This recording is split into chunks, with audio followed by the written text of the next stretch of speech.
And again, you've got this, guys. You can create that child-centered educational experience that prepares your kids and leads them to a successful life. You can do this at home. You can.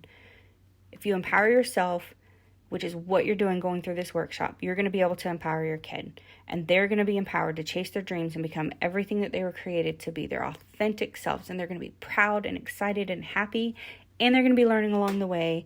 And they're not even going to realize it because it's just going to be so different than anything that they've ever experienced in the public school setting.